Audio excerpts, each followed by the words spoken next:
أنفسنا ومن سيئات أعمالنا من يهده الله فلا مضل له ومن يضلل فلا هادي له أشهد أن لا إله إلا الله وحده لا شريك له وأشهد أن محمدا عبده ورسوله يا أيها الذين آمنوا اتقوا الله حق تقاته ولا تموتن إلا وأنتم مسلمون أما بعد فإن أصدق الحديث كتاب الله وخير الهدي هدي محمد صلى الله عليه وآله وسلم وشر الأمور محدثاتها وكل محدثة بدعة وكل بدعة ضلالة وكل ضلالة في النار أو كما قال صلى الله عليه وآله وسلم.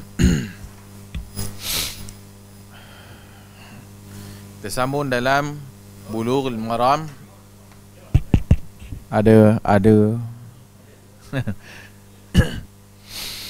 hadis yang ke-331 wa an Amr ibn Salamah radhiyallahu anhu qala abi ji'tukum min 'indin nabiy sallallahu alaihi wa alihi wasallam haqqan قال فإذا حضرت الصلاة فليؤذن أحدكم وليؤمكم أكثركم قرآنا قال فنظروا فلم يكن أحد أكثر مني قرآنا فقدموني وأنا ابن 6 أو 7 سنين رواه البخاري وأبو داود والنسائي. Dari Amr ibn Salamah radhiyallahu anhu, kata dia, qala abi, telah berkata bapakku, ji'tukum min 'indin nabi sallallahu alaihi wa alihi wasallam haqqan.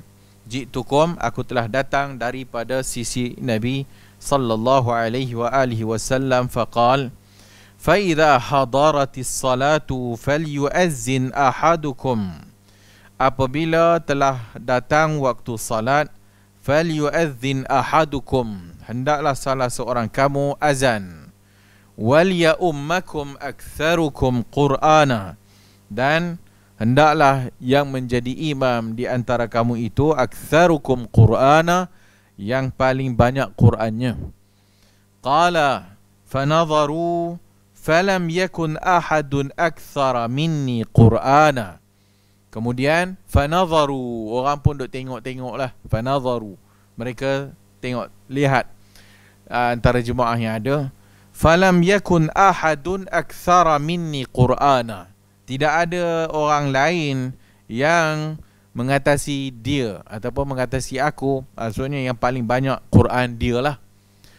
Faqaddamuni, maka mereka mendahulukan aku, maksudnya kedepankan aku. Wa ana ibnu 6 atau 7 sinin, dan pada ketika itu aku berumur 6 atau 7 tahun.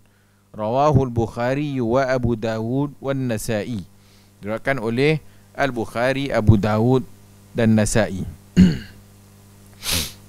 Fihi anna al-adhan fardu kifayatin idza qama bihi man yakfi saqata 'anil baqin. Dalil menunjukkan bahawasanya azan itu fardu kifayah. Azan adalah fardu kifayah. Idza qama bihi, maka apabila ada orang yang azan, sebahagian orang yang azan, maka saqata 'anil baqin. Tidaklah bermaksud setiap orang mesti azan. Maka setiap orang dipilih seorang saja muazzin untuk melaungkan azan apabila masuknya waktu salat. Wa fihi annal ahaq bil imami fi salati man huwa aktharu hifdhan lil Qur'anil Karim. Hadis ini juga memberikan faedah kepada kita, yang berhak untuk menjadi imam di dalam salat itu aktharu hifdhan, orang yang lebih banyak hafazannya kepada Al-Quranul Karim. Kerana Nabi SAW menyatakan wal ya'ummakum aktsarukum qur'ana, hendaklah yang menjadi imam aktsarukum qur'anan, yang paling banyak Qur'annya. Wa fihi jawadu imamatu man lam yablugh minal mumayyizin hatta fil fardi fa in qil la'alla an-nabiy sallallahu alaihi wa alihi wasallam lam ya'lam an imamatihi qaumih. Dan daripada hadis ini juga jawaz, harusnya imam itu bagi mereka ataupun budak yang belum sampai lam yablugh, tak sampai umur lagi, minal mumayyizin, di kalangan budak-budak yang telah mumayyiz, hatta fil fardi, sehinggalah dalam bab salat fardu. Fa in qil, kalau dikatakan kemungkinan dalam kes ini, kemungkinan Nabi SAW tidak mengetahui tentang keimaman budak ini di dalam kaumnya, maka fal jawabu, maka jawabnya, innallaha qad alima dhalika bila syak, dah tentu Allah mengetahui tanpa syak lagi. Wa kaunullah ta'ala aqarrahu wa lam yanzil ala nabiyhi wahyun ala butlani imamatihi dalilun ala anna ma fa'alahu haqqun wa laysa bibatilin. Ada kemungkinan, orang kata kemungkinan kes ini, budak ni 6 tahun ataupun 7 tahun ini, iaitu Amr ibn Salamah, dia menjadi imam dalam keadaan Nabi SAW tak tahu. Maksudnya Nabi tidak sampai kepadanya maklumat budak ni jadi imam.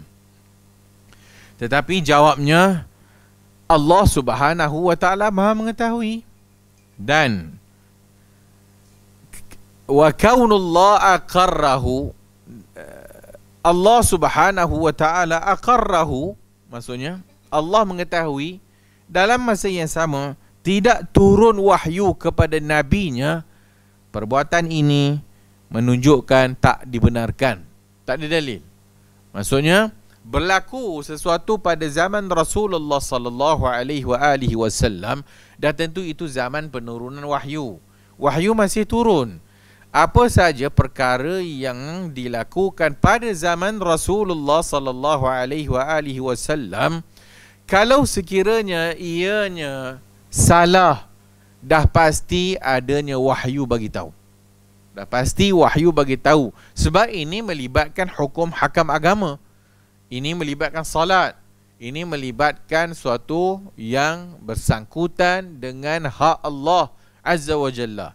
Maka dah tentu, walaupun ianya berlaku, tiba-tiba tak ada dalil ataupun tak turun wahyu kepada Nabi sallallahu alaihi wasallam tentang perkara itu, ataupun tegahan daripada perkara itu, menunjukkan ianya masyru', ianya tidak ada masalah.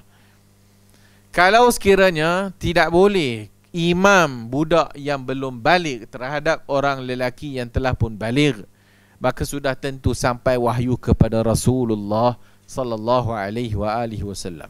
Dalam banyak kes-kes yang lain, apa saja yang tak diikrarkan oleh agama pasti turun wahyu dan Nabi tahu.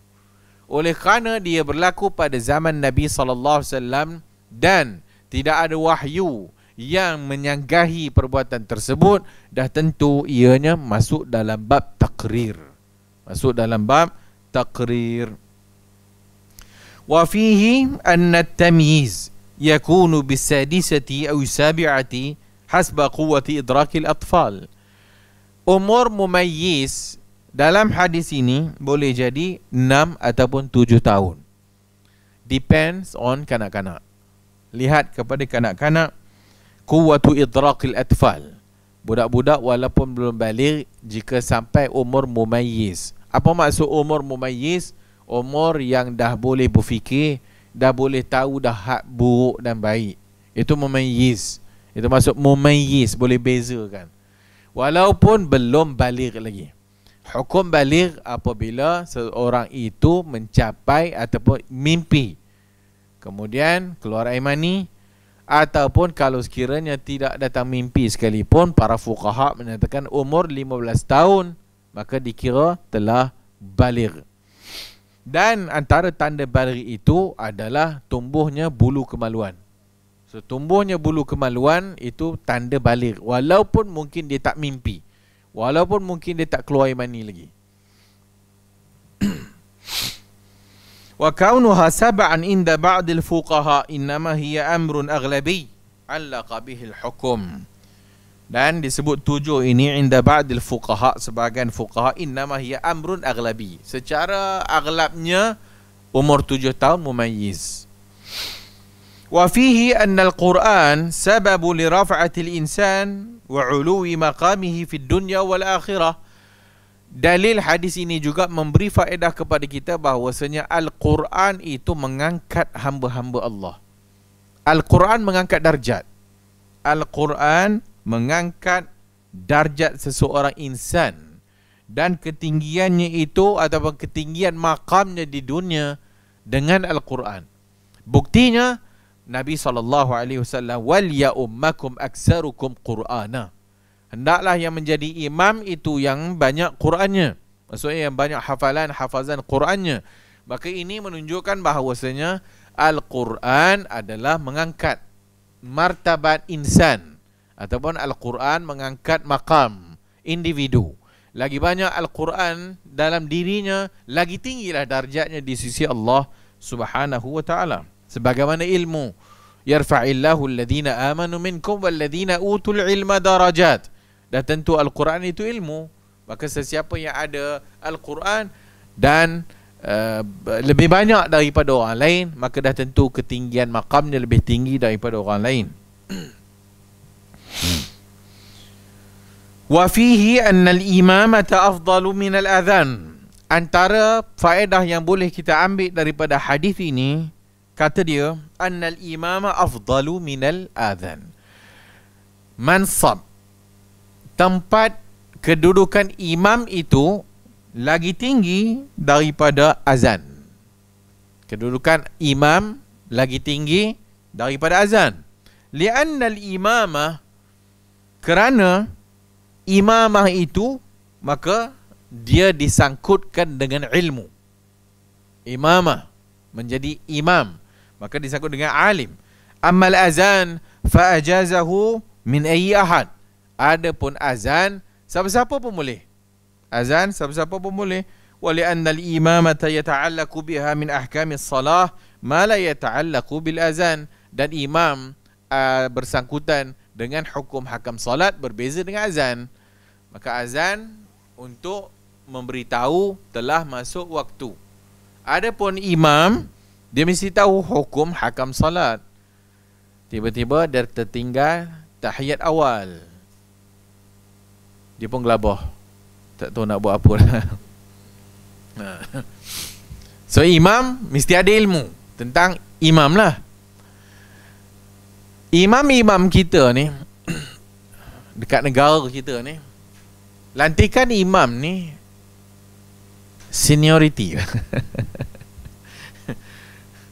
Dulu dia siak, ataupun dulu jemaah biasa lama, ataupun jadi siak nojah. Kemudian imam pertama mati, imam kedua tu naiklah imam pertama tak, sebab dia dah lama lagi. Imam ketiga naiklah jadi imam 2. Bilal muazzin yang ada yang paling lama tu naik jadi imam 3. Siak naik jadi Bilal. Sehinggalah siak ni daripada Bilal kemudian jadi imam lah, sampai jadi imam besar. Sampai jadi imam pertama yang asalnya itu siak.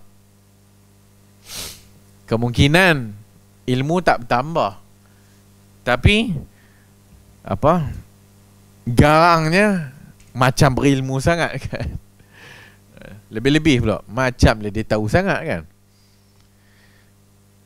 Pemilihan imam, contoh di Masjid Haram dan Masjid Nabawi, tengok hak yang jadi imam tu bukan orang biasa Hak yang jadi imam tu semua alim, semua orang ada ilmu lah kan. Bukan siapa-siapa saja boleh jadi imam. Tapi kalau kat tempat kita macam tu lah. Nak buat macam mana? Bukan tak boleh, boleh, tapi dia kena meningkatkan ilmu dia lah. Kena ada ilmu lah. Jadi imam, pergilah kursus imam ke dan Bilal ke, atau mengaji. Jadi imam ataupun jadi orang masjid ni, sama ada dia noja ke apa ke, kemudian jadi Bilal, muazzin, kemudian jadi imam. Depa ni yang paling utama mengaji dulu sebelum makmum yang lain. Makmum lain ni jemaah biasa lah. Tapi kalau kau dah jadi imam, dah jadi AJK masjid, maka yang hak lebih utama untuk mengaji tu hak AJK masjid tu lah. Sebab dia duduk pegang masjid dan belum jadi imam. Tapi tak, dia tolong arrange kuliah ustaz, dia tak ikut.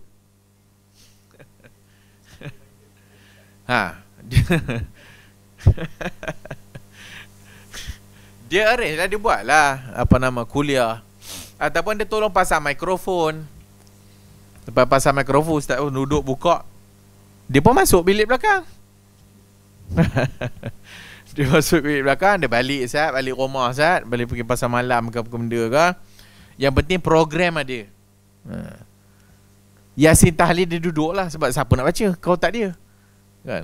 Tapi kalau kuliah, orang lain boleh dengar, walaupun 1, 2, 3 je. Imam tak datang.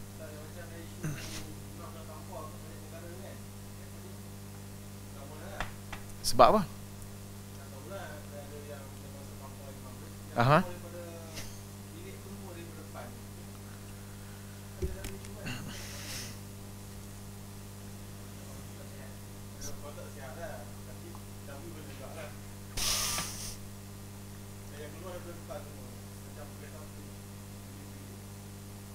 Okay, soalannya?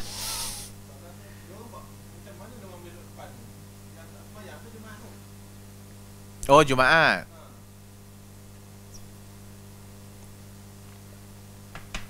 Waktu khatib tengah khutbah tu dia duduk dalam. Macam tu lah.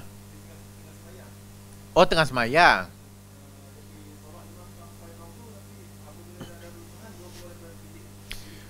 Oh, tapi bilik belakang tu dia ada pintu luar.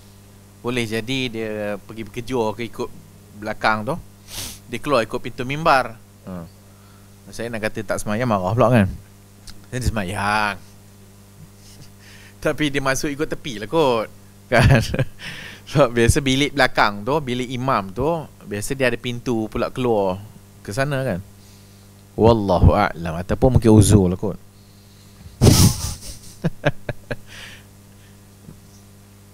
So dia orang ni utama sekali mengaji. Sebab dia orang yang memegang AJK, dan dia orang yang menjadi imam. Kalau tak berikutnya imam tu mati, imam dia nak ganti nanti. Hak imam 3 pula, dia nak ganti lagi. So mesti orang yang nak pegang masjid ni paling kurang tambahlah sikit ilmu. Terutamanya imam lah yang paling utama sekali yang kita sebut sekarang ni. لأن الإمام أناطها بالعالم أما الأذان فأجازه من أي أحد ولأن الإمامة يتعلق بها من أحكام الصلاة ما لا يتعلق بالأذان. روى البخاري أن سبب كثرة حفظ عمرو بن سلمة للقرآن أنه كان هو ببلده يتلقى الركبان القادمين من المدينة فيأخذ منهم ما حفظوه فحصل له من حفظ كتاب الله الشيء الكثير فالعلم بالجد والاجتهاد.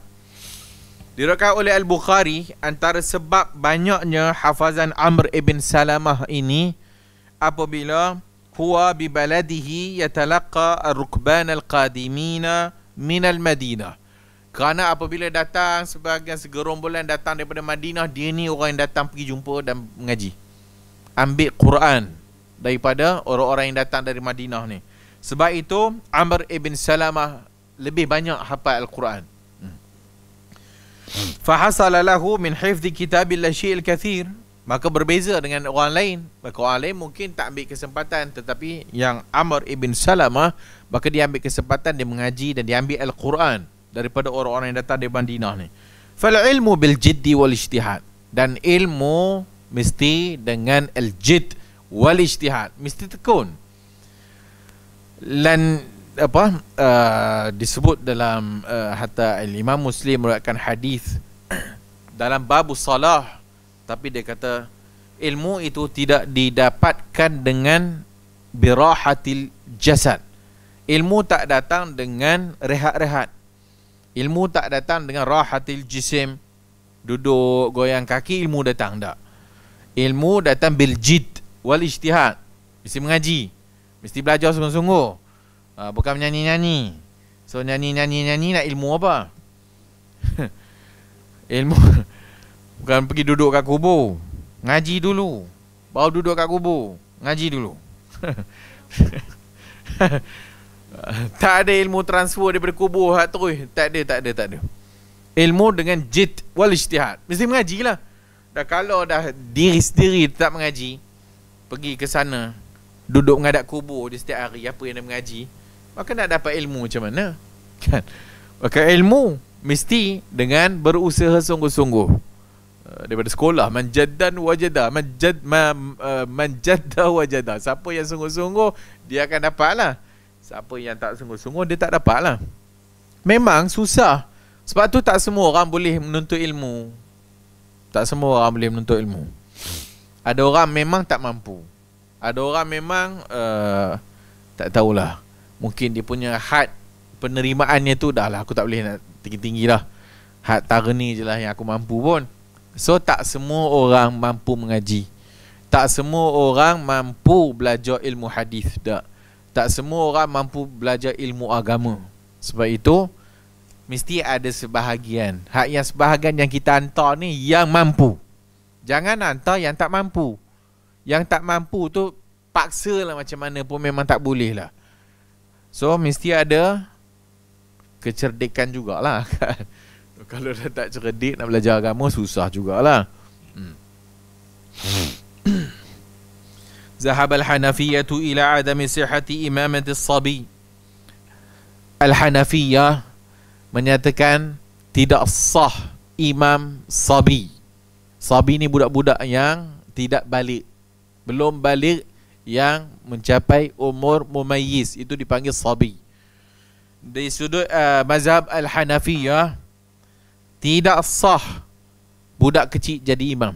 Sabi jadi imam.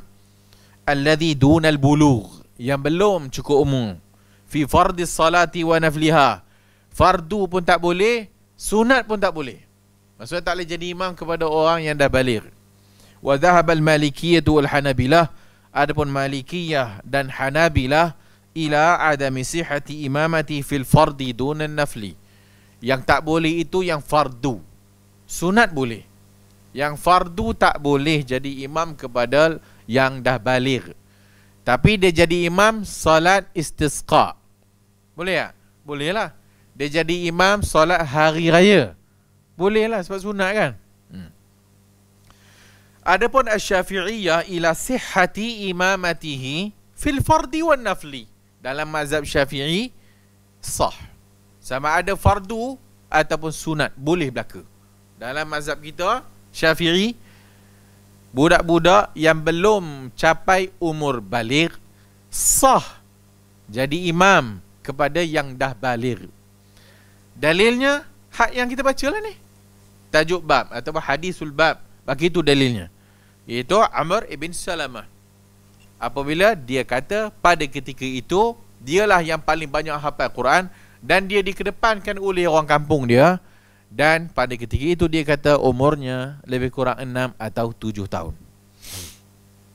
Wa dalilul a'immatu thalathah ma ruwiya an Ibn Abbas. Adapun tiga mazhab yang awal tadi tu, Abu Hanifah dua-dua tak boleh. Fardu tak boleh, sunat pun tak boleh. Hanabilah dengan Malikiyah, fardu tak boleh, sunat boleh, berdasarkan satu hadis, la ya'ummal ghulam hatta yahtalim. Tak boleh seorang budak gulam jadi imam sehingga dia dah baligh, hatta yahtalim. Wa li'anna salat as-sabi nafilatan fi haqqih fa salatuhu bil muftaridin ikhtilafu fi niyyati bainal imam wal ma'mumin. Kerana salat budak-budak ni dikira nafilah. Salat budak-budak yang belum baligh dikira solat sunat. Dia salat fardu, dia salat maghrib, tapi dia tu belum ada tanggungjawab lagi, tak wajib lagi, maka dikategorikan nafilah. Oleh kerana dia nafilah, maka ikhtilafun niyyah, balik kepada perbahasan yang dah kita bahas dah sebelum ini, innama ju'ilal imamu liyutamma bih, imam dijadikan untuk diikuti, wala takhtalifu alaih, jangan berselisih dengan imam. Maksud jangan berselisih dengan imam sampai niat pun tak boleh selisih. Kalau imam fardu, makmum kena fardu. Kalau niat imam tu sunat, makmum kena sunat. Sebab itu datang pandangan tak boleh imam solat fardu, makmum sunat. Tak boleh imam solat sunat, makmum solat fardu. Tapi mazhab Syafi'i boleh. Mazhab lain tak boleh. Sebab berdasarkan hadis wala takhtalifu alaih. Jangan berbeza dengan imam. Imam dijadikan untuk diikuti. Maka ditambah dengan hadis ni, budak tak jadi imam sehingga dia dah cukup umur, dan budak ni tadi salatnya dikira nafilah. Pada hak budak tu lah. Pada hak budak tu, maka salat yang fardu orang besar ni tadi tak sama. Ikhtilafu an-niyah. Budak ni sunat, hak yang orang besar fardu. Amma dalilu Syafi'iyah, adapun dalil Syafi'iyah hadis bab, iaitu yang telah kita bacakan, wa anna man sahat salatahu li nafsihi sahat li ghairihi, kerana sesiapa yang salatnya itu sah bagi dirinya, sah bagi orang lain. Siapa yang salatnya sah bagi dirinya, sah bagi orang lain. Wa huwa riwayatu 'anil Imam Ahmad, dan juga salah satu riwayat Imam Ahmad. Wa yashhadu laha umum, dan didatangkan lagi dengan keumuman, ya ummul qaum wa aqra'uhum li kitabillah. Yang menjadi imam adalah aqra'uhum li kitabillah, yang paling bagus bacaannya ataupun yang paling banyak hafazannya. Itu dalil. Hadis Muslim. Wa man jazat imamatahu fil nafli jazat fil fardi. Siapa yang mengharuskan salat yang sunat itu, maka dah tentu yang fardu juga harus. Boleh. Wa huwa ikhtiyar Syekh Abdul Rahman Sa'di, dan itu adalah pilihan juga Syekh Abdul Rahman As-Sa'di. So budak-budak boleh jadi imam. Budak-budak boleh jadi imam. Al-qaulur rajih, pandangan yang rajih, budak-budak yang tak cukup umur boleh jadi imam. Dalilnya Amr ibn Salamah, hadis ni. Kenapa kita pakai hadis ni? Kerana pertama, dia sahih lah. Yang kedua, tidak datang keingkaran dari Nabi tentang perbuatan Amr ibn Salamah yang jadi imam kepada kaumnya. Walaupun ada yang berhujahkan kemungkinan Nabi tak tahu, tak sampai berita kat Nabi. Tak mungkin. Kerana zaman ini zaman wahyu. Apabila ada saja perkara yang bertentangan dengan syariat, pasti turun wahyu kata benda tu salah. Dan kalau tak ada wahyu turun salah, bermakna hukum asalnya sah. Wa an Ibn Mas'ud radhiyallahu anhu qala qala Rasulullah sallallahu alaihi wa alihi wasallam ya ummul qauma aqra'uhum li kitabillah ta'ala fa in kanu fil qira'ati sawa'an fa'lamuhum bis sunnah fa in kanu fis sunnati sawa'an fa aqdamuhum hijratan fa in kanu fil hijrati sawa'an fa aqdamuhum silman wa fi riwayatin sinnan ولا يؤمن الرجل الرجل في سلطانه ولا يقعد في بيته على تكريمته إلا بإذنه. Hadis Muslim. Dari Ibn Mas'ud radhiyallahu an, katanya, kata Rasulullah sallallahu alaihi wasallam, ya ummul qauma, yang jadi imam kepada kaum adalah aqra'uhum li kitabillah, yang paling aqra', yang paling hafaz Quran, ataupun yang paling banyak padanya Al-Quran. Fa in kanu fil qira'ati sawa, kalau ada dua orang yang qiraat, ini pun hafal Quran, hak ni pun hafal Quran, hak ni hafal 30 juzuk, hak ni pun hafal 30 juzuk, maka tengok fa'alamuhum bis sunnah. Siapa di antara dua orang ni yang paling tahu tentang sunnah Nabi? Tengok. Oleh kerana Quran masing-masing ada, maka yang kedua, tengok yang mana paling faham sunnah, yang mana ada ilmu lebih tentang sunnah Rasulullah sallallahu alaihi wasallam. Fa in kanu fi sunnati sawa, terror dua-dua sama. Hak ni pun terror, hak ni pun okey, bagus. Dua-dua faham sunnah, ada ilmu. Maka fa aqdamuhum hijratan, yang mana paling dulu hijrah pada zaman ni lah, zaman Nabi, yang mana hijrah dulu. Fa in kanu fil hijrati sawa, sama pula, dua-dua hijrah sama. Maka ditengok pula fa aqdamuhum silman, siapa yang masuk Islam dulu? Siapa yang masuk Islam dulu? Dalam riwayat yang lain, sinan. Siapa yang tua? Siapa yang paling tua? Dia jadi imam. Wala ya umman narrajulu. So itu syarat-syaratnya yang disebut dalam hadis. Ini syarat yang disebut dalam hadis. Nak jadi imam, pertama aqra'uhum li kitabillah. Yang paling hafal lebih layak lah. Yang kedua, kalau dua-dua okey, bagus, dua-dua hafal, maka tengok pula yang mana lebih faham sunnah, ada ilmu tentang sunnah. Dua-dua tera, tengok pula yang mana lebih apa tadi? Hijrah. Zaman kita mana siapa yang hijrah? Tak ada lah. So hijrah tu tak masuk bab lah. Berikutnya, hak mana masuk Islam dulu. Tiba-tiba ada mu'allaf dengan seorang yang dah memang lahir Islam. Dah tentulah yang diutamakan yang Islam dululah. Tapi kalau yang masuk Islam tu dah lama, hak yang mu'allam ni lebih banyak Quran daripadanya, dah tentu mu'allam ni lah. Kemudian sinan,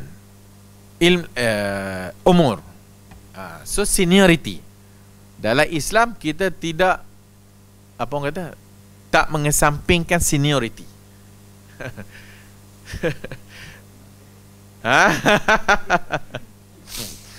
Lagi senior, lagi kita kena hormat lah, kan?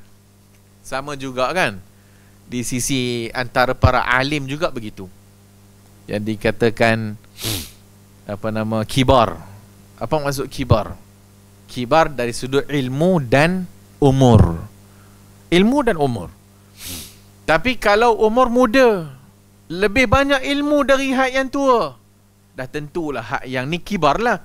Hak yang muda ni, walau muda, kibar. Tapi kalau dia ilmunya pun banyak, umurnya pun banyak, kibar lah. Lagi kena utama dia dululah. Ini adab. Islam ajar adab. Ada ustaz yang lebih tua daripada kita, utamakan dia dululah. Dia lagi tua daripada kita, kan? Senior. Kalau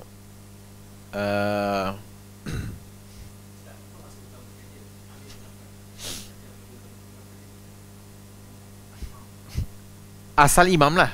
Asalnya imam. Berikutnya dan berikutnya. Lepas imam, itu yang utama sekali, imam. Daripada salat, Nabi nak ajar kepada kita kehidupan. Oleh kerana salat ni kita utamakan orang yang lebih afdal, begitu juga dalam dunia. Maka kita utamakan orang yang lebih afdal. Orang yang lebih ada ilmu tentang masalah tu, maka kena utamakan dulu. So orang yang alim ataupun orang yang ada ilmu dan tua pula tu, dah tentulah kita kena dahulukan dia dulu. Walaupun mungkin ada pandangan dia yang kita tak setuju. Walaupun mungkin ada pandangan dia yang kita tak setuju, tapi tu majlis dia, ya. Tu majlis dia.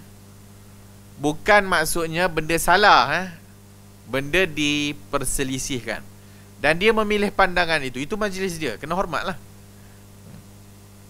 Kalau tak setuju, nanti kita bahas kat luar belakang. Tak. Ilmu, apa yang dikatakan ilmu? Kalau manhaj salah, maka dah tentu tidak. Manhaj merepek, walau dia tua macam mana pun, tua dalam merepek, apa baik dah.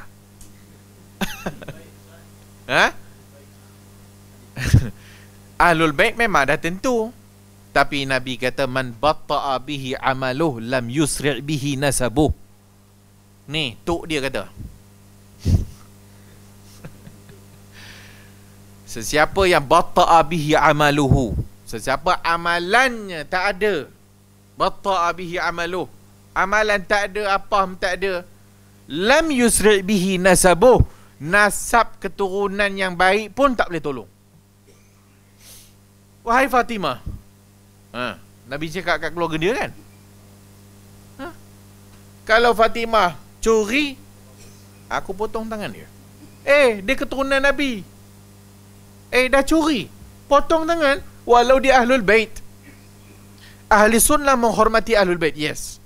Ahli sunnah menghormati ahlul bait. Tapi kalau ahlul bait menyelisihi Nabi sendiri, maka kita tidak mendahulukan dia. Lam yusri' bihi nasabuh, nasab keturunan, walaupun kata keturunan ahlul bait, tapi pengamalan penuh bid'ah, pengamalan penuh khurafat, pengamalan penuh syirik, tak ke mana lah. Tak ke mana. Kalau amalannya bertepatan dengan sunnah, ahlul bait lagi, yes, kedudukannya lagi tinggi daripada kita. Of course. Dan kita hormat. Mesti ahli sunnah orang yang paling sayang ahlul bait. Ahli sunnah orang yang paling menghormati ahlul bait. Puak-puak Syiah Rafidah, dia mendakwa dia ahlul bait, tapi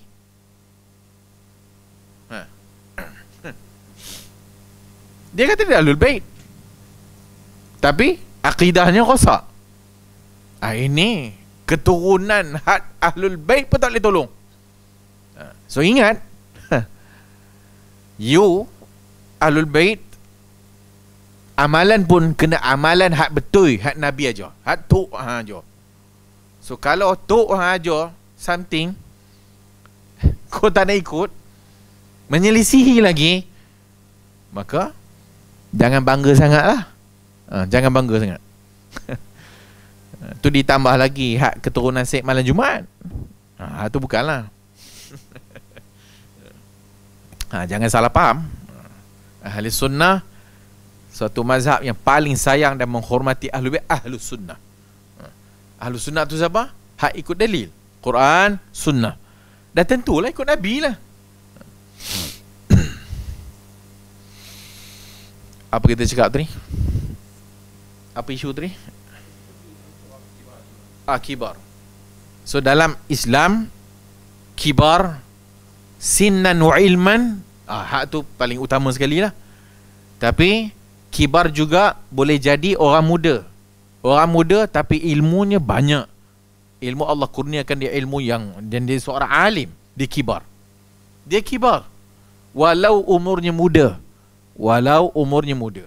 Tapi kalau ilmunya besar, umurnya pun besar, lagi-lagilah kena hormatilah. So Islam ajar adab. Daripada salat tu kita kena taat kepada imam, macam tu jugalah adab yang sama kita bawa luar salat. Kalau ada 2-3 ustaz, seorang bertanya, kalau saya nak ustaz A jawab, jangan ustaz B, ustaz C sibuk. Sebab soalan ditujukan kepada ustaz A, dia jawab, jangan menyampuk. Situ adab. Tambah pula kalau sekiranya hak sebelah kita tu hak kibar, dan tentulah soalannya mesti ditujukan kepada kibar lah. Makin berilmu, makin tunduk ke bumi. Wallahualam. Jadi bersangkutan yang berikutnya tu, wala ya umman ar-rajulu rajula fi sultanihi. Berikutnya, tadi syarat umum ya. Tadi syarat umum nak jadi imam. Tapi setelah dilantik jadi imam, maka dia lebih berhak dekat tempat dia. Walau datang orang alim kat tempat dia.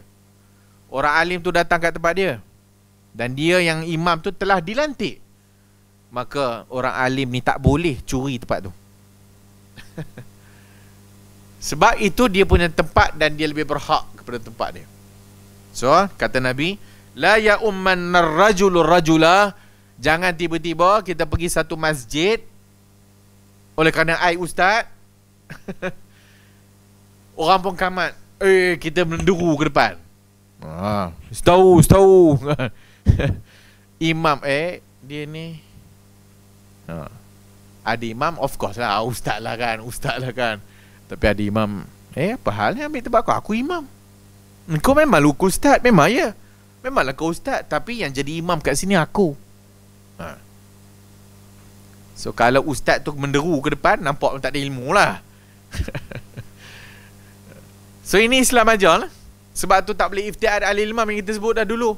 Iftiad alil imam. Imam lambat sikit perut, kita masuk, apa hai imam lambat sekarang ni? Orang dah ada meeting lepas ni. Kamat. Dia pergi naik je imam. Haram telah mengambil tempat imam tu. Tak boleh. Wala yaq'udu fi baitihi ala takrimatihi illa biiznih. Dan jangan duduk, wala yaq'udu fi baitihi, dekat rumah kawan tu, ala takrimatihi, dekat tempatnya tu, kita pergi duduk pula kat tempat tu. Kita masuk rumah orang, ada sofa. Kita dah sebut dah sebelum ni kan. Ada sofa biasanya sofa hak single tu janganlah duduk kat situ, tuan rumah punya tu. Ataupun kita tahu memang tuan rumah memang dia duduk situ, memang dia duduk situ, tempat dia. Kita pun pergi melawat, menziarah dia. Jangan ambil tempat tu tempat dia. Illa biiznihi, melainkan dengan izin dia. Melainkan dengan izin dia. So bila masuk rumah orang, jangan terus suka-suka je nak duduk. Tunggu dia izin dulu. Silalah duduk, buat macam rumah sendiri. Duduklah. Selagi dia kata jangan duduk, jangan duduklah. Duduk pula dekat si. Oh, sedap pula kursi ni. Korang duduk ni. Datang tuan rumah. Dia ni lawan tu okey. Kemungkinan orang kita pun bukan reti bab ni pun kan. Kemungkinan orang tak apa duduk. Okey lah kan. Duduk lah. Minta maaf lah duduk kat sini pula. Dia kata tak apa duduk lah. Duduk. Saya boleh duduk kan. Dia pun ambil kursi kayu dia. Kursi kayu, stool. Okey lah, sebab dia dah bagi izin. Kalau dia tak bagi izin, jangan kata-kata duduk. So ini adab. Daripada solat, bawa kepada luar solat. Istihbabu wilayatil imamah lil afdal fal afdal. Maka hadis ni ajar kepada kita, al imamah, kedudukan imam ni al afdal fal afdal. Cari orang yang paling afdal dulu, berikutnya. Maksudnya, hak ni hafizul Quran. Dia dulu. Berikutnya, tak adalah hafiz Quran. Antara kita ni, dia paling banyak lah. Kau jadi imam lah. Dia pula tak ada. Hak tinggal hak yang kawan ni pula. Kawan ni lah jadi imam. Hak berikutnya, hak ni pun tak ada, apa pun tak ada. Oh, ni paling bagus kot. Ilmu dia banyak lagi. Dia ke depan lah. So, al-afdal fal-afdal. Wal-fadlu huwa bil-ilmi syar'i. Dan yang dikatakan fadl, kelebihan itu adalah ilmu syar'i wal-amalu bih. Dan beramal dengannya. Dia ada ilmu dan dia beramal dengannya, dia lebih berhak untuk dikedepankan lah. Al-wajibu an yakuna hadha darsan lil muslimin fi umumil wilayat. Jadi ini, keumuman ni mengajar kita, orang Islam, tentang adab ni. Fala yuqaddama fiha, dan jangan kita mendahulukan ataupun melantik satu orang yang bukan ahli. Jangan lantik orang yang bukan ahli. Ni hak duk pergi jampi tu, merepek-repek tu, Quran pun tak kerti baca. Hak ni duk sibuk lah, menjampi lah, ke benda lah, macam-macam. Quran tak kerti baca. Dah kenapa ni? Orang panggil ustaz dia. So ini merepek. Dan syarat hak yang nak dikatakan orang ahli ni, al-amanatu wal quwwah. Ada amanah dan ada kekuatan lah. Dan kalau sekiranya idza duyi'atil amanah fantazir sa'ah. Kalau kita bagi sesuatu yang bukan pada ahlinya, tunggulah hancurlah benda tu. So kalau kita pergi lantik orang yang tak pandai mengurus, hancurlah tempat tu. Kalau kita lantik orang yang tak sepatutnya, habislah, rosaklah, kiamatlah jadinya. Takunul imamah liman huwa aktsaru hifzan li kitabillah. Sama yang tadi, imam maka yang paling banyak hafaz kepada kitab Allah. Kerana kitab Allah itu asasul ulumin nafi'ah. Kerana kitab Allah Al-Quran itu asas kepada ilmu yang bermanfaat. Faman kana fihi a'lam kana min ghairihi afdal. Fal'ibratu biman huwa a'lam bi kitabillah. Ibrahnya orang yang paling faham kitab Allah. Hafal, antara hafal dengan alim pun ada juga bezanya. Hafal je, fahamnya hidup. Hafal Quran tapi pergi kubur, sembah kubur. Hafal Quran tapi bid'ah dulu kendian. Hak ni no lah. Ada orang hafal Quran dan ada orang yang lebih faham Quran. Yang utamanya lebih faham Quran tu, dah hafal Quran, dah faham Quran. Faman kana fi a'lamu wa fiqh as-salah walidha yuqaddam al-afqah ala man huwa akthar minhu hifdhan. Jika ada orang yang lebih faqih, itu dikedepankan dulu. Afqah, lebih faham kitab Allah daripada orang yang hanya semata-mata hafal Quran. Walakin laisa fi fiqh as-salati kadzalika. Fal muradu biqaulihi aqra'uhum li kitabillah, yang dimaksudkan aqra'uhum li kitabillah maksudnya yang paling banyak hafaz. Ahfazuhum au hifdhan lil Quran, aksaruhum hifdhan lil Quran. Kerana ada hadis lain, hendaklah menjadi imam itu aksarukum Quranan, aksarukum Quranan, yang paling banyak Quran. Kalau sekiranya dalam bab al-qira'atu sawa, maka yang paling faham sunnah Nabi sallallahu alaihi wa alihi wasallam. Antara dua orang yang hafaz Quran, kemungkinan seorang ni hafal Quran, sunnah pun tak tahu. Dan seorang lagi tahu sunnah Nabi. Dia mesti dikedepankan. Fa inna sunnatul mutahharah hiya al-wahyu tsani, kerana yang faham sunnah lagi diutamakan kerana sunnah adalah wahyu kedua lepas Al-Quran. Wa hiya al-masdaru tsani lit-tashri'. Fa in istawaya fil ilmi bil Quran, kalau ilmu Quran sama, hafazannya sama, ilmu tentang sunnahnya sama, itu hijrah dan yang macam kita sebut tadilah. Dan berikutnya umur.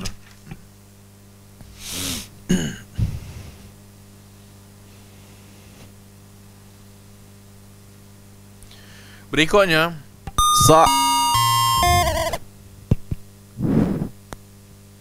bait. Halo. Sahibul bait, tuan rumah ataupun orang yang ada kuasa atas sesuatu tempat, lebih aula bil imamah, lebih layak jadi imam daripada orang yang ziarah, daripada orang luar. Orang di situ lebih layak.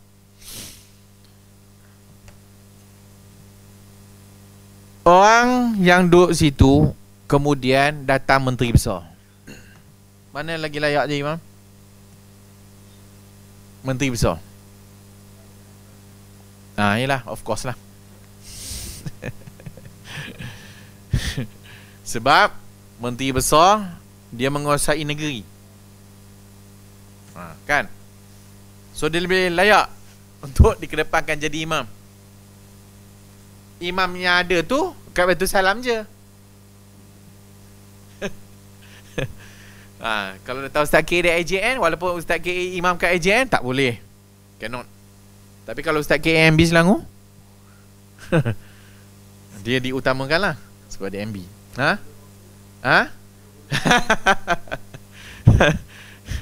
Tak siap teman.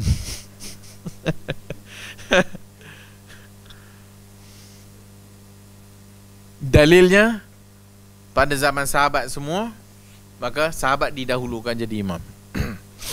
Hatta salat jenazah hatta salat jenazah, antara imam masjid dengan ketua kampung, salat jenazah, mana lebih layak jadi imam? Ketua kampung. Antara ketua kampung, ketua daerah datang.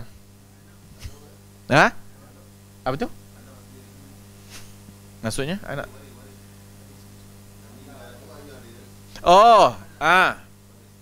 Kalau yang meninggal tu keluarga dia semua ada, bapak dia, tiba-tiba MB datang, siapa jadi imam? Okay. Adakah bapak dia ataupun abang dia atau waris dia atau MB? Berikutnya, orang kita selalu faham salah. Antara ahli keluarga dengan imam masjid, Siapa jadi imam jenazah? Imam masjid. Imam masjid. Bukan bapak dia, bukan anak dia, bukan waris. Sebab imam masjid dikuasa kat situ. Ha? Korea. Ha? Itu sunnah. Itu sunnah. Mana? Oh, imam.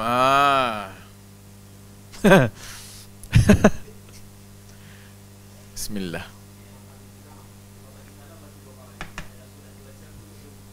Itu nanti kita bahas lain.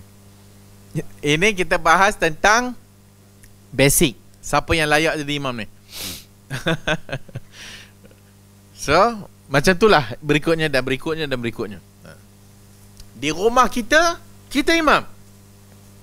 Rumah kita. Jemput. Mainlah kenduri akikah. Ustaz K, sila datang kenduri akikah. Nak solat pula kan? Tuan rumah lagi berhak. Tuan rumah kata, no, hang ustaz kan, hang tak ustaz kan belakang. Aku imam. Sebab dia lebih berhak jadi imam. Macam itulah. Melainkan kena minta izin ataupun diizinkan.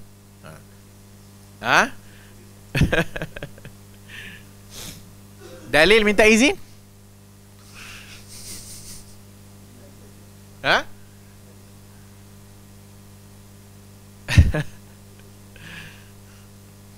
Wallahualam. Nabi SAW bila datang ke tempat dah tentu Nabi didahulukan kan. Orang siapa nak jadi imam Nabi ada kan. So, silakan Nabi dululah. Kan Nabi dululah. Tapi yang lain macam tu lah.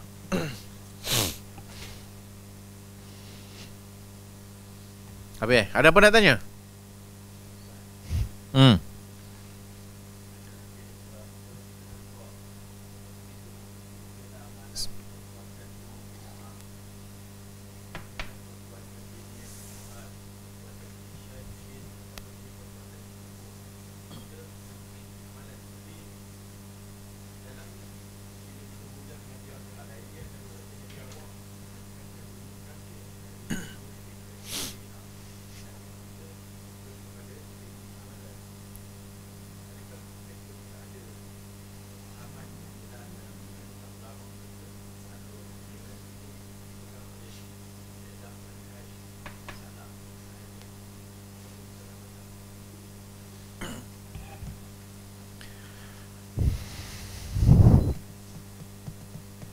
Apa soalan tadi?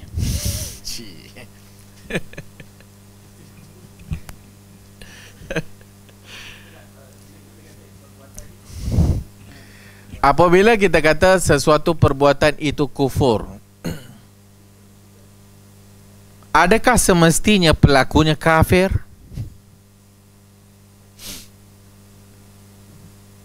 Tak ada ulama yang cakap macam tu. Tak ada ulama yang cakap macam tu. Apabila sesuatu perbuatan dihukumkan kafir ataupun perbuatan ini kufur, tak semestinya pelakunya mesti kafir. Wa man lam yahkum bima anzalallah fa ulaika humul kafirun.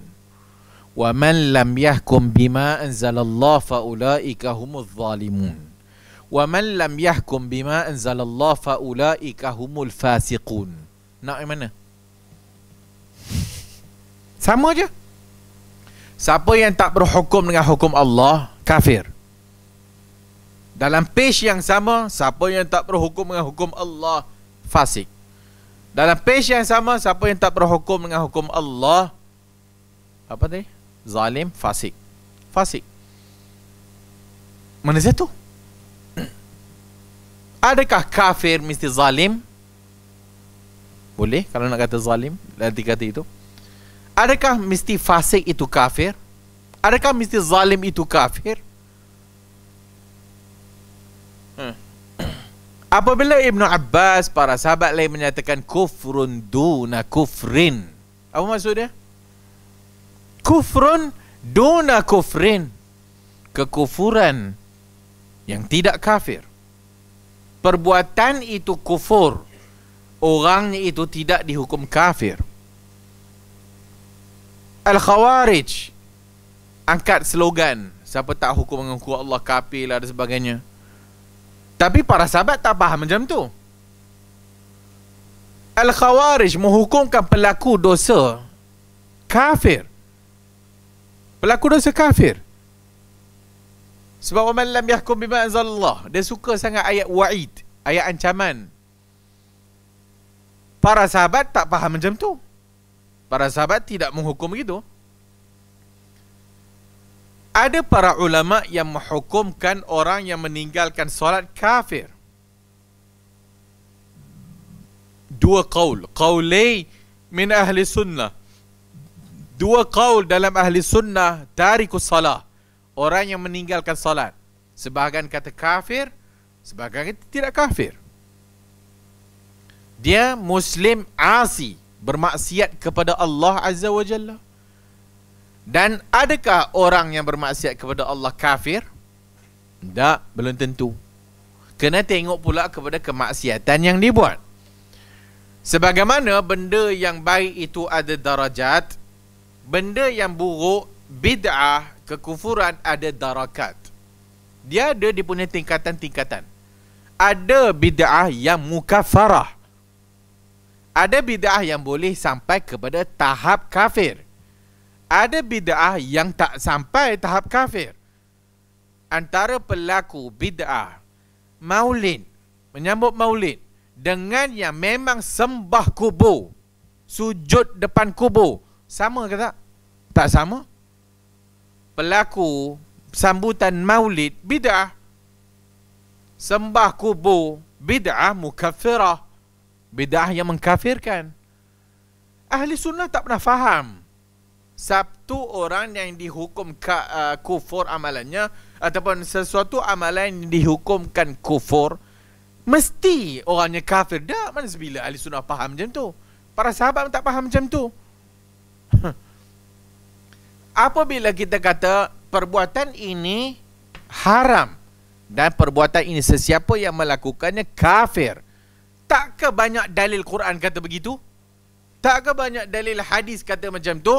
Barang siapa yang sekian kafir, barang siapa yang buat sekian kafir. Habis itu kafir kan katanya? Kalau kita kata kafir, jadi khawarij lah kita. Jadi khawarij lah. So hukum kafir kepada amalan belum tentu pelakunya kafir. Ahli sunnah adalah suatu mazhab yang paling lembut dan paling kasih sayang. Itu ahli sunnah. Ahli sunnah tak hukum pukal. Ahli sunnah tak hukum Syiah kafir. Ada? Tak ada. Tapi ada tak akidah dalam Syiah itu kufur, kafir? Ada. Ada akidah di dalam Rafidah punya pemahaman boleh membawa kepada kekafiran. Tapi ahli sunnah tak kata semua Syiah kafir. Mana ada? Sebila ahli sunnah kata macam tu? Tak ada. Idza tawaffara syurut wa imtina'ul mawani'. Mesti syarat-syarat dipenuhi dan mesti tak ada larangan, halangan yang boleh kita hukumkan dia sebagai kafir. Itu syarat dia. Syarat terpenuhi. Dia buat benda tu dengan jahil. Dia tak tahu. Rupa-rupanya benda tu boleh menyebabkan kafir. Kita tak hukum dia kafir. Al-uzru bil jahli. Datang perkataan al-uzru bil jahli dan sebagainya. Ada benda-benda yang tak boleh terima keuzuran, seperti al-amru fid din atau al-amru, benda-benda dalam agama yang mesti tahu bil darurah. Duduk dekat negara Islam tapi dia kata, sejak bila semayang ni wajib ya? No. Itu tak ada keuzuran. Memang tak ada keuzuran. Kau duduk dalam negara orang Islam yang ada TV 1, TV 2, TV 3 azan setiap kali semayang. Nampak gambar orang semayang dalam TV. Tiba-tiba dia kata, solat 5 waktu lah, aku tak tahu pula wajib. Ini tak masuk akal. Ini tak boleh terima keuzuran. Tapi daqaiqul masail, benda-benda masalah yang daqiq, yang mendalam, tak semua orang tahu. Jumpa bomoh, kafir ke tak? Depends.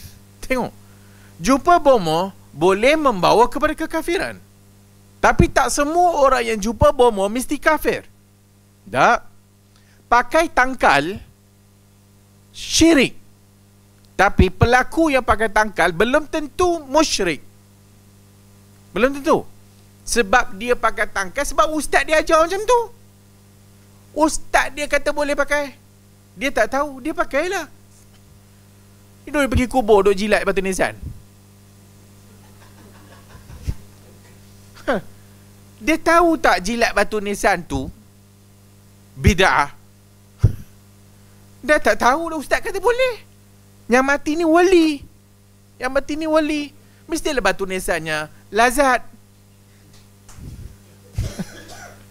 Maka dia pun jilat lah batu nisan tu. Oh, lazat gila. Manis. Dia sangka bahawasanya baca Al-Quran dekat kubur itu lebih senang sampai kepada mayat. Sebab ustaz dia ajar begitu. Sebab apa? Duduk sebelah, masuk terus. Masuk terus dalam kubur. Betul juga, kan? Kalau baca kat rumah jauh. Nak pergi kat kubur tu jauh. Angin, tiba-tiba angin pula ke sana pula. Nak kena cari pula Google Map. Termasuk kubur orang lain pula. Ini apa? Baik, dia buat benda bid'ah tu, dia tahu tak benda tu bid'ah? Dia tak tahu. Tapi ustaz dia ajar je, nak macam mana? Ni banyak yang pergi dekat tempat tu sebab dapat biasiswa free. Dapat biasiswa free, pergi sana. Balik-balik tak ke mana. Pergi ke sana kemari, ke sana kemari sebab orang kata bagus tempat ni. Tadah air lotion. Pui. Dah jadi alim, kan? Dia buat demikian sebab apa? Sebab Tok Syekh dia ajar, sebab ustaz dia ajar. Tak boleh hukum dia ahli bid'ah. Al-Imam Syatibi sebut dalam, hatta Al-Imam Syatibi sebut dalam apa nama tu, Al-Muwafaqat, orang awam tak boleh dihukum sebagai ahlul ahwa wal bid'ah. Orang awam tak boleh dihukum sebagai ahlul ahwa wal bid'ah. Kenapa? Kerana orang awam tak tahu. Dia buat itu dengan sangkaan bendanya itu sunnah. Dia buat demikian, ustaz dia ajar. Al-Imam Syatibi sebut, Al-Imam Syatibi Wahabi ke apa? Al-Imam Syatibi Asy'ariyah. Al-Imam Syatibi sebut orang awam tak boleh dihukum ahlul bid'ah. Habis siapa yang boleh dihukum ahlul bid'ah? Kepala dia tu lah, kepala dia tu. Kepala dia tu yang faham, yang yakin, yang mendakwahkan kepadanya, yang mempertahankan bid'ah tu, yang ba'da iqamatil hujjah, lepas didirikan hujjah still atas bid'ahnya, ahlul bid'ah. Dan ini siapa punya kerja? Bukan Ustaz KM punya kerja. Ulama kibar. Kita tak kibar. Hak ni kerja ulama. Ulama yang akan menghukum, bukan Ustaz KA, bukan Ustaz kat Baitul Salam. Tak. Kita kata ini hukumnya haram. Berzina hukumnya haram. Umum lah. Kita kata umum. Ini hukumnya kafir. Ustaz, apa hukum kita sembah berhala? Apa hukum sembah berhala? Nak kata apa? Kafir. Kita kata dalam konteks itu, perbuatan itu kafir. Oh ustaz, kawan saya sembah. Oh ya ke? Nanti dulu panggil di sini. Panggil. Kau tahu tak yang kau sembah tu apa? Tanya dulu. Bang. Dia pertahankan. Oh, ini Quran kata boleh sembah patung, sujud kat patung. Boleh. Barulah berikutnya. syarat telah terpenuhi dan tak ada halangan untuk kita hukum dia. Apa syaratnya? Jahil tak boleh hukum. Dia tak tahu, dia jahil.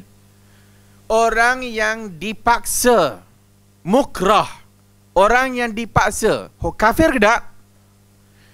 Ustaz, apa hukum cakap Allah sekian. Kena tengok konteks lah. Apa hukum kata Allah ada dua? Apa hukum tidak percaya Allah Subhanahu wa ta'ala wujud? Apa hukum Allah itu tidak ada kuasa? Jawapannya apa? Kafirlah. Kafirlah. Tapi kita tak tahu keadaan orang tu. Apa hukum? Kau sebut sekarang? Alamak. Pistol dah kat ni, tepi ni pistol ni. Apa hukum? Kau cakap Syekh Albani kafir. Udah. Apa hukum kata orang kafir? Kalau tak kawan tu memang betul kafir, balik kafir tu ke hang. Kan? Kita pun kata, apa hukum kata orang kafir? Boleh balik kepada hang kafir. Tapi itu hang lah. Umum. Tanpa ta'yin. Tanpa meletakkan individu. Tak. Hukum menghukum orang kafir. Kalau sekiranya orang ini tidak kafir, balik ke orang yang cakap kafir. Tapi tak. Belum tentu lagi. Ni, pistol kat sini ni. Kau nak masuk grup kami, kata Albani kafir. Sekarang. Aku tembak. Kata Syekhul Islam Ibn Taymiyah kafir. Nak cakap apa? Berani sangat. Kalau dia itu begitu imannya tinggi, lantaklah. Bunuhlah aku. Yang penting aku beriman kepada Allah sekali-sekali. Pang, tembak. Oh, dah tentulah darjatnya tinggi tak? Tapi kalau kita nanti dulu fikir mati ni amal tak banyak lagi. Kan?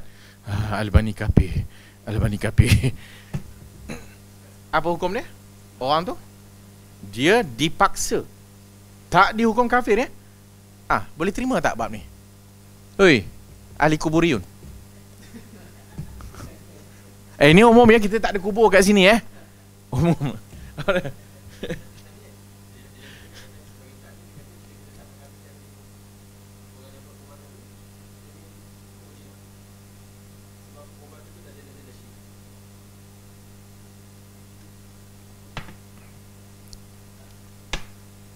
Kalau kita tak kata dia,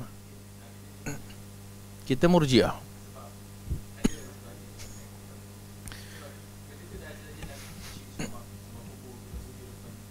Nah, syaratnya apa?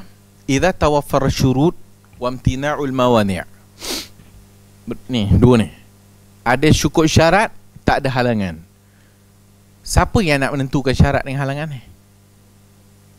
Orang alim. Orang alim bukan Ustaz KA Bukan kita ni. Bukan. Kita sebut umum. Hukum ni kafir. Habis tu dia kafir ke tak? Aku bukan ulama. Itu berikutnya. Mesti ba'da iqamatil hujjah. Mesti setelah ditegakkan hujjah dulu. Berikutnya, supaya kenapa mesti ditegakkan hujjah? Supaya kita memastikan syarat-syarat tadi terpenuhi dan tidak ada halangan yang untuk kita hukum dia sebagai ahli bidah. Itu penting iqamatul hujjah. Selagi kita tak buat iqamatul hujjah, ahli sunnah tak hukum dia kafir. You jangan tanya Mamat ni nak. You tanya amalan ni. I jawab, amalan ni kafir, pelakunya boleh jatuh kafir. Tak payah sebut nama. Aku tak mau hukum. Aku tak mau hukum individu. Sebab itu bukan kerja kita. Itu kerja ulama ba'da iqamatil hujjah. Iaitu siapa? Alim-alim fatwa lah. Alim-alim fatwa panggil.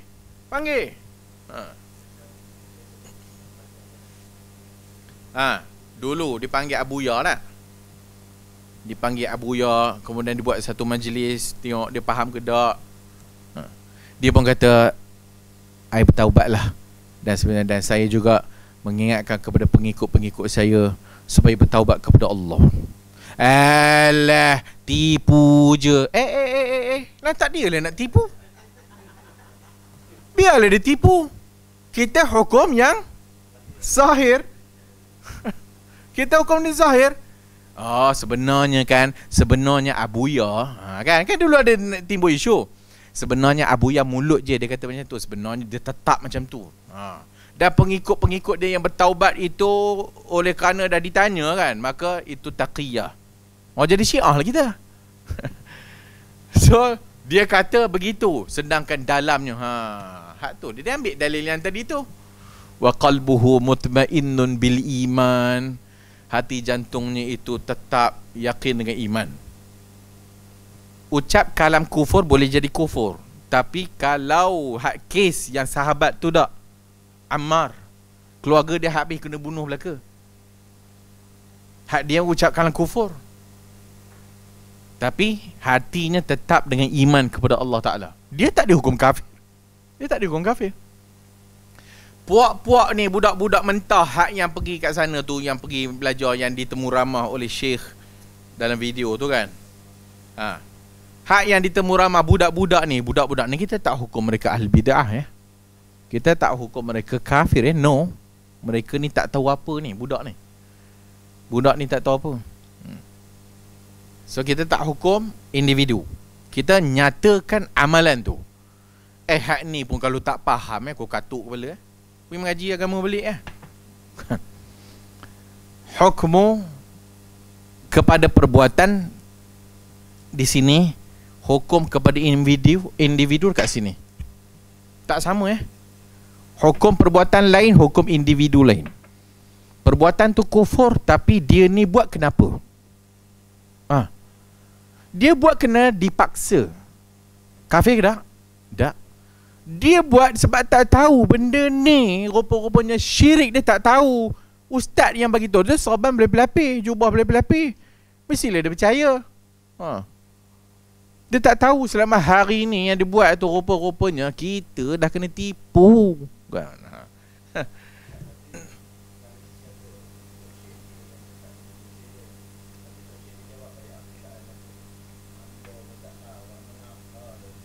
Tu satu hal lagi. Dah tak tahu cakap buat apa. Dah tak tahu, ambo nakal je. Nakal. Maka cukup hak Nabi kata. Cukuplah seseorang itu dikatakan pendusta kalau pergi meriwayat semua benda yang dia dengar. Dah cukup kita kata dia pendusta. Kan? Cukuplah seseorang itu, kata Nabi, dikatakan pendusta kalau pergi menakalkan semua benda yang dia dengar. Orang mukmin bagaimana? Yastami'una al-qaul fayattabi'una ahsana. Dengar. Fayattabi'una ahsana. Ikut yang ahsana. Ikut yang baik. Yang baik itu siapa tentu? Sekali. Quran lah. Sunnah. Quran dengan sunnah. So, orang beriman bukan dengar saja, tapi kena tapis. Ini semua nakal. Mayat boleh tanya malaikat. Nakal suka-suka dia. Memanglah dalam kitab. Nak tengok dalam kitab, benda selucah pada dalam kitab. Dah kalau ustaz tak reti nak menyaring maklumat, jadi ustaz buat apa? Itu satu hal. Tak faham bagaimana cara ulama menulis kitab. Ni pak-pak Wahabi ni tak faham. Habis semua ni. Imam Abu Daud ada hadis bid'ah, ada hadis dhaif. Imam Ibn Majah ada hadis dhaif. Mereka tulis ada metodologi. Al-Imam Al-Bukhari metodologi dalam Sahih tak sama dengan metodologi dalam Adabul Mufrad. Tiba-tiba ada ustaz kata Rawahul Bukhari. Full stop. rawahul Bukhari. Full stop. Tu. Yang tulis buku keliru tu apa lah. Ustaz juga. Sufi. Naqal. Tapi kat nota kaki diriwayatkan oleh Al-Bukhari. Full stop. Bohong. Kalau kita kata diriwayatkan oleh Al-Bukhari, maksud dia apa? Fi sahih. Kalau nak nakal daripada Al-Bukhari yang bukan dalam sahih, kena sebut akhrajahul Bukhari fi adabil mufrad. Di dalam adabil mufrad. Baru orang faham. Oh, ini belum tentu sahih ni. Kerana metodologi dalam sahih lain, metodologi dalam adabul mufrad lain, metodologi dalam tarikh lain. Al-Imam At-Tabari tulis semua benda. Al-Imam At-Tabari semua benda, tapi dekat mukaddimah dia tu dah tulis dah. Hak yang aku nakal ni semua ni, tengoklah sanad aku. Tengok sanad, hak yang mana yang boleh pakai, pakailah. Yang hak mana tak boleh pakai, jangan ambil. Dan ada benda sebagainya yang aku tidak nakal, aku sendiri tak gamak nak nakal. Kata Tabari. Maka kitab ulama dulu ditulis dan dibaca oleh siapa? Ulama dulu menulis kitab di zaman ulama banyak. Dan siapa baca kitab mereka? Ulama lah. Kitab yang sama sampai ke zaman kita hari ini, yang baca siapa? Kita. Jahil. Orang jahil. Ulama tulis untuk ulama baca. Hak yang baca tu semua ulama belaka. Maka bila ulama baca, dia boleh saring tak? Yes. Ini boleh pakai, ini tak boleh pakai. Ini boleh pakai, ini tak boleh pakai. Ini boleh pakai, ini tak boleh pakai.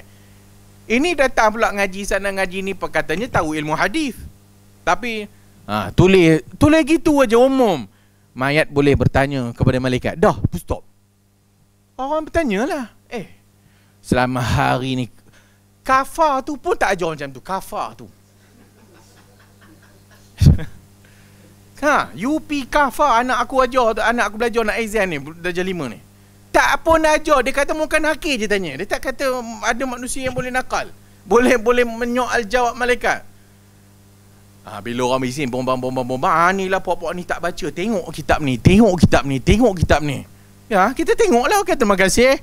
Tengok. Hadis yang dia bawa tu. Geram.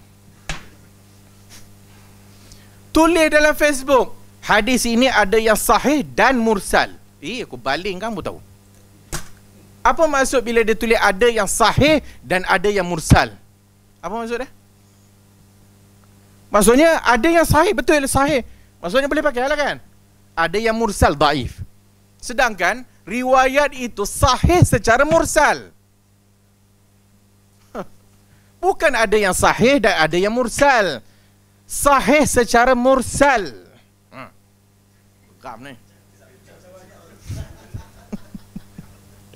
Apa maksud sahih secara mursal?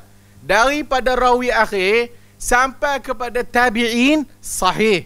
Rijaluhu siqat. Daripada tabi'in kepada Nabi, mursal. Putus. Ada gap. Apa hukumnya? Daif. So yang marfu' 3 riwayat. Daif belaka, mursal belaka. Marfu' tapi ada rawi yang muttaham. Ada rawi yang tak boleh pakai. Daif jiddan. Munkar. Dan yang marfu' tak ada perkataan yang Nabi kata kat Umar tu. Umar kata, Nabi kata kat Umar, nanti bila dia datang, malaikat ni datang, kau jawab dekat dia. Man rabbuka, siapa Tuhan engkau? Tuhan aku Allah. Tuhan kau siapa pula? Kan? Man nabiyuk, siapa nabi engkau? Nabiku Muhammad. Nabi kau siapa pula? Dia tanya muka nakir pula. Nabi suruh Umar tanya. Tapi yang dalam marfu' riwayat itu tak ada. Perkataan di akhir itu tak ada. Siapa dia? Dah malaikat tanya. Ni siapa yang kena utus ni? Kami utus kat hang ke hang utus kat kami? Habis. Tak ada marfu' yang sahih. Mursal. Maksudnya mursal, terputus sanadnya, dhaif. Tapi still tak ada perkataan yang tu. Bohong orang. Tulis berjela-jela. Panjang tulis berjela-jela. Habis orang baca pun lost. Oh, memang alim sungguh dia ni. Alim, tengok tulis panjang. Alim. Kehan apa pun tak ada. Kan? Dah cukup dah, hari 9.30 lambat dah ni. Subhanakallahumma wa bihamdika asyhadu an la ilaha illa anta astaghfiruka wa atubu ilaik.